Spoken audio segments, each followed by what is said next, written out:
Ça ne vous aura pas échappé, ces derniers temps, Telegram est vraiment au cœur de l'actualité crypto, et à juste titre. De base, cette application, c'est de la messagerie, mais il s'avère que les choses ont pris un tournant plutôt inattendu. Aujourd'hui, Telegram est l'un des acteurs qui a littéralement défoncé le plus de portes quand il s'agit d'adoption de l'écosystème crypto. Et vous allez voir, tout ça en dit peut-être long sur le futur de notre industrie. Revenons un peu sur l'historique de cette application plutôt controversée. Alors, si on devait résumer l'histoire de Telegram en quelques lignes, il faudrait d'abord se poser une question simple. Comment deux frères russes ont-ils fait pour bouleverser à ce point l'univers de la télécommunication ? Tout commence en 2013 quand Pavel et Nikolai Durov décident de se lancer dans une nouvelle aventure. Leur but ? Créer une messagerie rapide, sécurisée et totalement indépendante des gouvernements. Bon, ça ne leur est pas venu comme un cheveu sur la soupe. Ils ne se sont pas réveillés un matin en se disant qu'il fallait absolument mettre fin à la surveillance de masse sur Internet. À cette époque, les révélations d'Edward Snowden sur la surveillance massive du gouvernement américain sont encore toutes fraîches dans l'esprit du public. Et puis, ils ne viennent pas de nulle part non plus. Les frères Durov, c'est un peu les bad boys du monde de la tech. Pavel lui-même est souvent surnommé le Mark Zuckerberg russe. Il est né à Saint-Pétersbourg en 1984. Si on pense au célèbre roman d'Orwell et qu'on regarde un peu les idéaux et les combats du mec, la coïncidence fait tout de suite sens. En 2006, à seulement 22 ans, Pavel fonde VKontakte. C'est un genre de Facebook russe et le réseau social devient rapidement le plus utilisé en Russie et dans les pays voisins. Mais bon, là où Durov se distingue vraiment, c'est par ses positions. Après avoir refusé de collaborer avec le gouvernement russe pour censurer des opposants politiques, les tensions montent. En 2014, il est poussé à quitter VKontakte sous la pression des autorités et des investisseurs proches du Kremlin. Le climat devient rapidement insoutenable pour Durov et il est contraint de s'exiler. Et c'est là que sa vie va prendre un tournant assez inattendu. Pavel, c'est un fervent défenseur de la liberté d'expression et de la vie privée en ligne. Il refuse obstinément de céder aux demandes de censure et de surveillance des gouvernements. Et on lui rend bien. Les utilisateurs cherchent des alternatives aux géants comme WhatsApp ou Facebook Messenger, et c'est là que Telegram débarque avec son chiffrement de bout en bout, ses discussions secrètes et sa promesse de liberté totale. Derrière la simplicité de l'application, il y a toute une histoire de résistance, de conflit avec les autorités et surtout une croissance explosive. Ce qui était au départ une petite application de niche pour les geeks de la sécurité est devenu un mastodonte, utilisé par des centaines de millions de personnes à travers le monde. Telegram, c'est plus qu'une messagerie. C'est quasiment devenu un symbole de lutte pour la confidentialité et la liberté numérique. Enfin, je dis quasiment, mais en fait si, c'est le cas, et encore plus particulièrement avec l'arrestation de Pavel Durov. Et oui, ça ne vous aura sûrement pas échappé, ce dernier a été interpellé par les autorités françaises pour un nombre assez pharaonique de chefs d'accusation. Entre autres, fraude organisée, absence de modération ou encore coopération avec des réseaux criminels, rien que ça. Parmi eux, on a aussi des allusions au monde des cryptos, avec des fournitures ou même des prestations de moyens de cryptologie d'après les autorités, quoi que ça veuille dire. D'ailleurs, on peut se demander pourquoi la France s'en mêle. Tout simplement parce que Durov dispose entre autres de la nationalité française. Il a été naturalisé en 2021 par le ministère des Affaires étrangères via une procédure spéciale. On ne sait pas trop pourquoi, tout ce qu'on sait c'est que 3 ans plus tard, il se fait arrêter. Assez spécial d'ailleurs pour le pays des droits de l'homme d'arrêter quelqu'un comme Pavel Durov, mais bon, passons. Il a tout de même fini par être libéré sous caution après avoir versé près de 5 millions de dollars, mais bon, il n'est pas encore tiré d'affaire. Autant vous dire que cette arrestation a fait du bruit et que ça a fait une pub monstrueuse à l'entreprise, mais pas que. Là, c'est le moment de vous parler de Ton, aka Telegram Open Network, la blockchain associée à Telegram. On est vers 2017 et les Durov font un constat assez amer.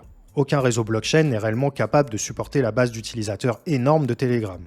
Alors c'est bien simple, puisque ça n'existe pas, et ils vont le faire eux-mêmes. Leur ambition ? Créer une plateforme décentralisée, rapide et scalable, capable de traiter des millions de transactions par seconde et de devenir l'infrastructure d'un écosystème crypto intégré à Telegram. Pour financer le projet, Telegram lance une ICO qui devient l'une des plus importantes de l'histoire, levant près de 1,7 milliard de dollars.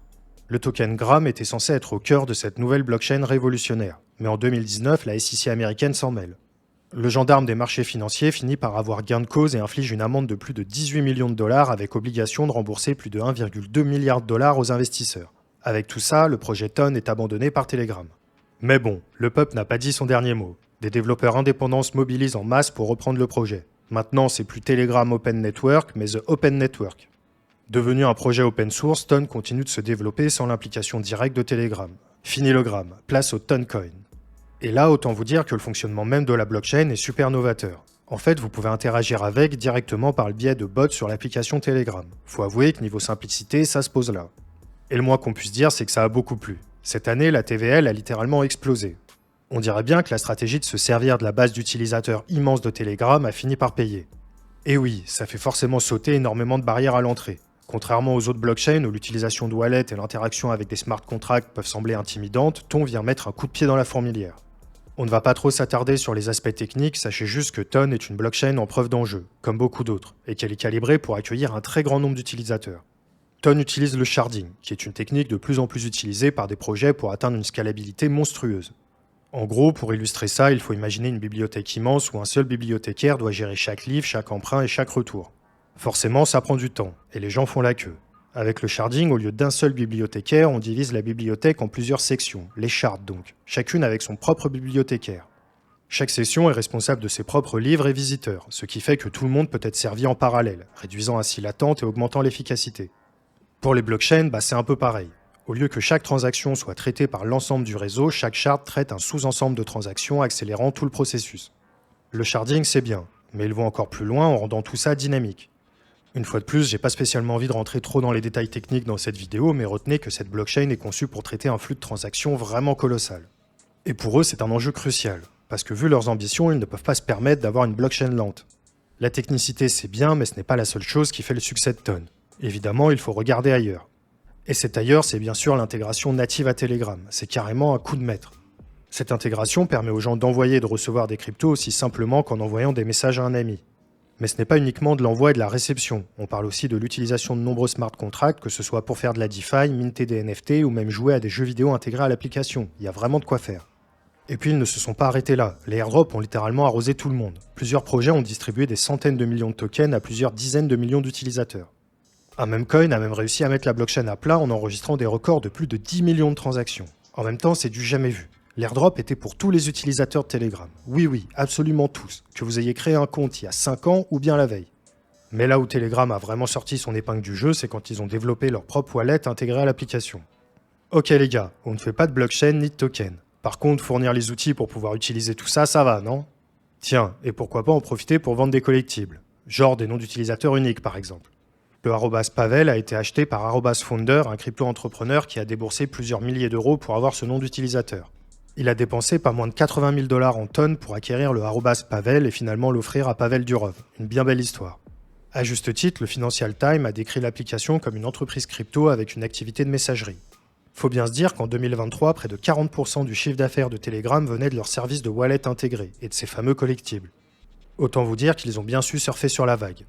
Puis d'ailleurs, ce n'est pas le seul truc qui fait que l'entreprise est devenue un mastodonte de l'écosystème crypto. En 2023, il détenait près de 400 millions de dollars en cryptoactifs. Telegram a réussi un sacré tour de force en comprenant vraiment le sens du mot communauté et son importance dans l'industrie. C'est par exemple ce qu'a tant réussi à Solana. Si cette blockchain qui tombe en panne assez régulièrement a pu se hisser aussi haut dans le top de CoinMarketCap, c'est avant tout une question de communauté. C'est un peu pareil pour le Ton. Le token est quand même passé des bas-fonds du top 100 à une entrée fracassante dans le top 10 en quelques mois, particulièrement grâce à la communauté initiale énorme que constituait l'application Telegram. Telegram, c'est quasiment 1 milliard d'utilisateurs. 1 milliard de personnes qui sont prêtes à interagir avec une blockchain sans s'encombrer de smart contracts compliqués, de gestion de clés privées ou même d'avoir un ordinateur en fait. Ça leur a donné un avantage massif. La plupart des applications ne sont même pas créées par les développeurs de Ton, ni même par Telegram, mais justement par la communauté. La plupart sont des mini-jeux. Et c'est ça qui a vraiment attiré beaucoup de monde, comme Hamster Combat par exemple. Le truc a quand même dépassé les 250 millions de joueurs et un airdrop est prévu très bientôt. Ou alors il vient juste de passer, suivant quand j'aurai le temps de sortir la vidéo. Par contre, faut pas trop se leurrer. Vu la masse de joueurs, ne vous attendez pas à toucher des milliers de dollars sur cet airdrop. Mais bon, ça mérite d'être mentionné. Dites-vous qu'il existe même une sorte de Tinder sur Ton, un site de rencontre qui s'appelle Ton Dating, et qui vous récompense pour chaque action que vous faites au sein de l'application. C'est rigolo dit comme ça, mais en gros c'est pour illustrer que les possibilités sont vraiment monstrueuses. Ton, c'est plusieurs millions de transactions par jour et une courbe exponentielle de nouveaux comptes créés. Même avec les mauvaises nouvelles des dernières semaines, Telegram ne compte évidemment pas s'arrêter là. Faut voir ça comme une mutation de Telegram, et non plus une simple application de messagerie, mais plutôt une super application qui regroupe absolument tout. C'est un peu ce qu'on retrouve avec WeChat en Chine. La fameuse application où vous avez vos messages, mais aussi votre portefeuille, vos taxis, vos jeux et vos rendez-vous médicaux. C'est comme prendre le top 20 de l'Apple Store et tout regrouper en un seul endroit. Plutôt pratique. Bon, évidemment, ça pose pas mal de questions éthiques, et WeChat particulièrement, puisque cette application est sous la surveillance constante du gouvernement chinois. Mais en tout cas, c'est à quoi aspire Telegram à présent, devenir une super application. Et finalement, il ne s'en cache même plus, puisque lors du sommet Token 2049 à Singapour, les équipes de Telegram et de Ton ont présenté conjointement une conférence sobrement intitulée « Convertir Telegram au Web3 ». D'ailleurs, récemment, ils ont lancé Telegram Web. Ça paraît rien, mais jusqu'ici, Telegram c'était principalement sur téléphone. Maintenant, c'est aussi très simplement sur ordinateur via un navigateur. Et laissez-moi vous dire que quand on parle de crypto, tout est bien plus optimisé pour les PC aujourd'hui. C'est par là qu'on a appris à s'en servir, vous et moi. Mais certainement que dans un futur proche, les nouveaux arrivants entreront par la porte du smartphone, faisant écho directement au célèbre livre de Michael Saylor, The Mobile Wave. Dans ce livre, Saylor explore l'impact de la technologie mobile sur l'économie, les entreprises et les sociétés. Il prédit que la prolifération des smartphones et des applications mobiles va remodeler les industries traditionnelles, créant de nouvelles opportunités et défis pour les entreprises à travers le monde. Et tout ça va forcément s'appliquer aux cryptos quand on y pense. Finalement, l'objectif de Pavel est assez clair, et j'espère vous avoir bien dépeint ses idéaux. Globalement, il critique la centralisation excessive de l'industrie de la blockchain qui va à l'encontre de ses principes fondateurs. Il propose de revenir à une vraie décentralisation et d'en donner les moyens par le biais de Telegram. L'évolution de l'application reflète parfaitement la vision de son fondateur qui cherche à remettre le pouvoir entre les mains des utilisateurs, tout en poussant l'adoption de masse comme jamais. L'application s'est rapidement transformée en acteur clé de l'écosystème crypto, repoussant les limites de ce qu'une plateforme de communication peut accomplir. Avec l'intégration de la blockchain Ton et des outils décentralisés, Telegram se positionne non seulement comme une application de messagerie, mais aussi comme une super application qui aspire à redéfinir la manière dont les gens interagissent avec le Web3. Telegram a su capitaliser sur son immense communauté et pourrait bien devenir un pilier incontournable de l'écosystème. Et ce qui est sûr, c'est qu'ils ont vraiment fait sauter un nombre incalculable de barrières niveau adoption. À voir ce que tout ça va donner et si Telegram réussira son objectif de devenir un fer de lance de l'industrie crypto. En faisant le montage, je me rends compte que j'ai oublié de vous parler de notre canal Telegram d'actualité et c'est bien dommage vu le sujet de la vidéo. Notre canal Telegram, totalement gratuit, vous donne un accès direct à l'actualité crypto en temps réel grâce à notre équipe de professionnels qui suit le marché 24 heures sur 24, 7 jours sur 7. Vous pouvez pas vous permettre d'attendre que les nouvelles arrivent à vous par les voies traditionnelles. Le temps, c'est de l'argent et dans la crypto, chaque seconde compte. Alors si vous voulez maximiser vos gains, vous devez être au courant des derniers mouvements avant tout le monde en nous rejoignant sur le canal Telegram du JDC. Le lien est en description, n'hésitez pas car je vous le répète, c'est 100% gratuit. On arrive à la fin de cette vidéo. Si ça vous a plu, laissez un like et partagez-la à vos amis.